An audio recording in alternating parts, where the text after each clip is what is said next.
Halo Sobat Beamers, kembali lagi di channel BIM Store Indonesia. Kali ini kita akan membahas aplikasi visual rendering. Jadi di sini saya akan menggunakan D5 Render untuk membuat visualisasi bangunan kita ini. Jadi bangunannya ini adalah 2 lantai kawan-kawan. Ini ya kira-kira bentuknya seperti ini, dan tentunya akan kita tambahkan nantinya komponen-komponen ini di D5 Render. Oke kawan-kawan, tanpa berlama-lama, sebelum kita lanjut, kita intro dulu.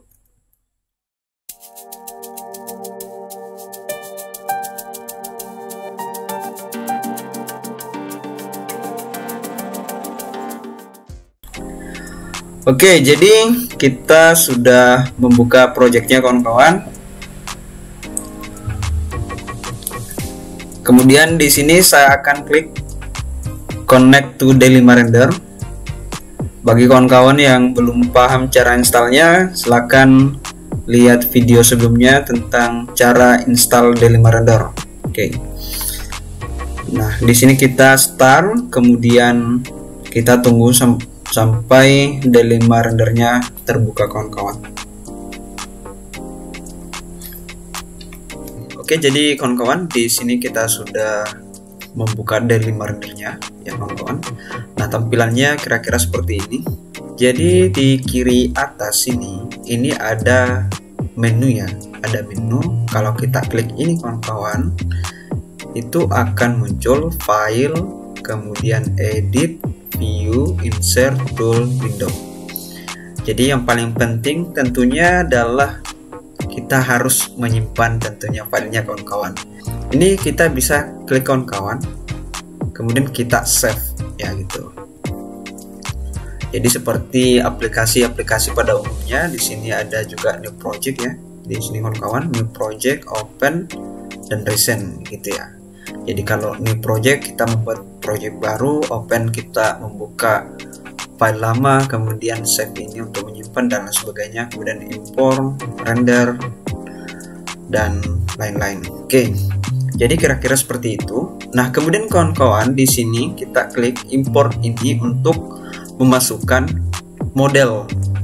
Modelnya itu tentunya SKP kawan-kawan ya. Jadi kita bisa mengimpor model dari komponen yang kita download dalam bentuk SKP gitu. Kemudian aset ini kawan-kawan itu tempatnya nih material-material atau model bawaan gitu.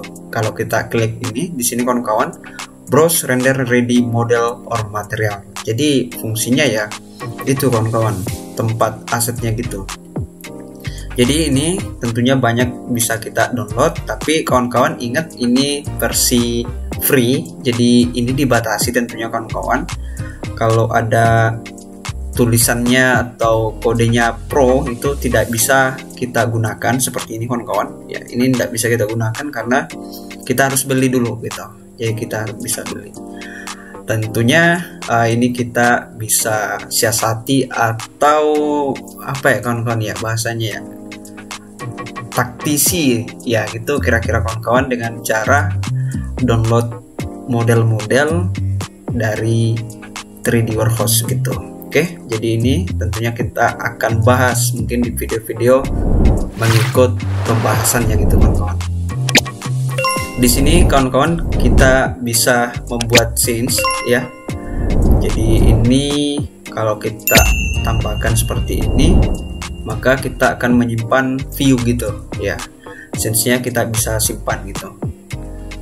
Di sini kita bisa create new scene seperti ini, maka kita dengan otomatis menyimpan view-nya. Jadi kalau misalnya kita tidak sengaja putar misalnya seperti ini, kemudian kita mau kembalikan, itu bisa langsung klik yang ini, scenes. Oke.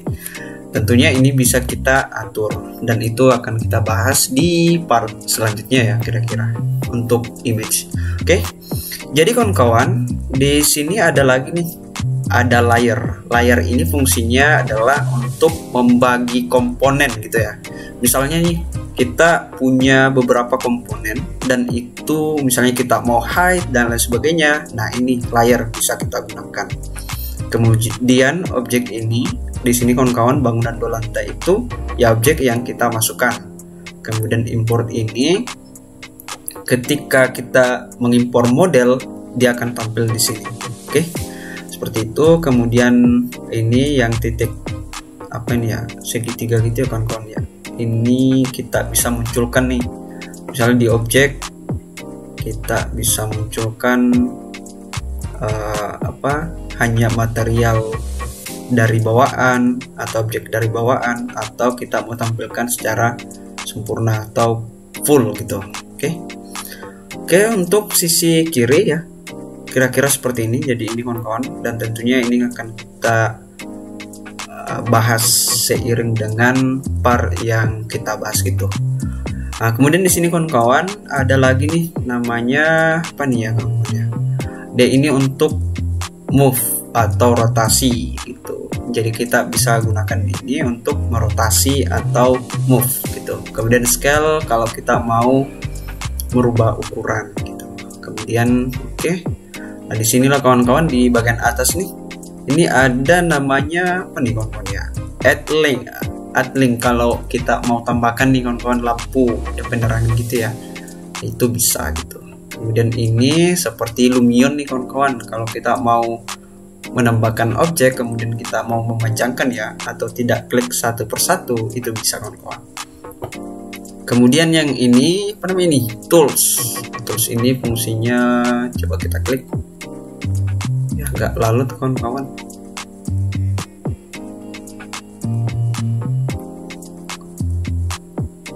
Ke sisi kanan nih kawan-kawan, kita pindah ke sisi kanan. Oke, nah di sini ada kamera nih kawan, penting juga untuk dipahami. Kamera ini kalau kita klik maka di sini ada view nih kawan-kawan, penting nih, view, perspektif, kemudian F8 itu 2 point perspektif, jadi hanya 2. Kemudian top untuk menampilkan bagian atas, bottom untuk bawah, front untuk dari depan, back belakang, left right gitu. Oke, selanjutnya di sini kawan-kawan di kamera sudah display ini, coba kita klik ya. Apa sih display yang dimunculkan itu? Display kawan-kawan di sini kita klik.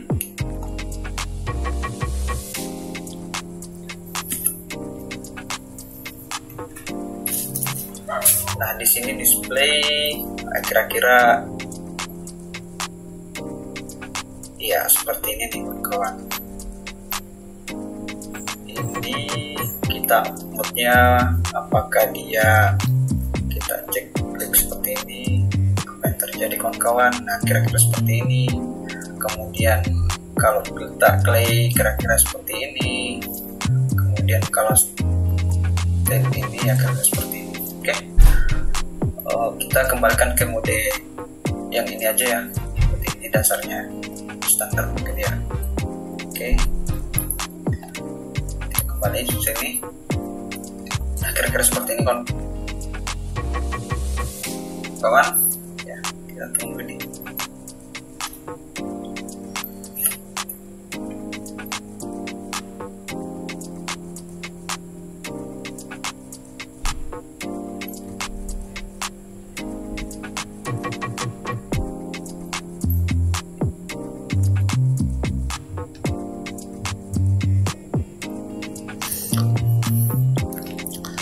Kemudian kawan-kawan di sini ada orbit ya. Di sini ada orbit, fly, kemudian wall. Jadi kalau orbit ini kita bisa ya seperti ini kawan-kawan. Kemudian kalau yang fly ini kita bisa menggunakan navigasi di keyboard. Misalnya kita tekan nih kawan-kawan di keyboard key, misalnya kita key, maka dia modelnya akan ke bawah. Kemudian kalau W itu dia akan maju, kemudian kalau E itu dia akan naik ya, modelnya mengarah ke atas gitu. Kemudian kalau A itu nggak geser ke samping kiri, kemudian B itu ke kanan, dan S itu menjauhi model gitu. Kemudian kalau wall ini dia langsung menyesuaikan dengan ketinggian manusia pada umumnya ya, seperti ini bisa kita atur tentunya 1,65 yang kira-kira seperti itu ya kawan-kawan. Jadi kalau misalnya kita mau gunakan keyword tadi ini, itu harus masuk di play kawan-kawan. Terus kita juga bisa menggunakan mouse kawan-kawan, dan cara misalnya kita mau putar seperti ini. Jadi ini saya gunakan mouse kawan-kawan. Di sini saya cuman tekan aja scrollnya, saya tahan scrollnya sehingga modelnya bisa berputar gitu. Oke, selanjutnya kawan-kawan, di sini ada apa nih kawan-kawan? Ya, di sini ada kamera ya, image. Ini image kawan-kawan digunakan ketika kita ingin melakukan. Jadi kawan-kawan, fungsi dari image ini adalah untuk melakukan rendering ya. Ketika kita pilih yang ini, maka option untuk melakukan rendering itu ada di sini kawan-kawan. Itu diperhatikan, kalau misalnya kita klik seperti ini, maka opsi untuk render itu tidak ada kawan-kawan. Jadi kalau kita misalnya klik image ini, maka kita bisa rendering. Begitupun dengan video kawan-kawan seperti ini, itu juga sama kawan-kawan. Jadi ini kita bisa langsung ekspor dalam bentuk video gitu nantinya. Oke, selanjutnya kawan-kawan, di sini penting juga nih environmentnya ya. Jadi ini tentang langit-langitnya gitulah kawan-kawan. Tentunya kita akan bahas lebih jauh di part lain kawan-kawan. Oke, kemudian efek juga sama. Oke, kira-kira kalau secara umum ya, tool-tool dari D5 Render ini tidak terlalu ya, tidak susah kawan-kawan ya bagi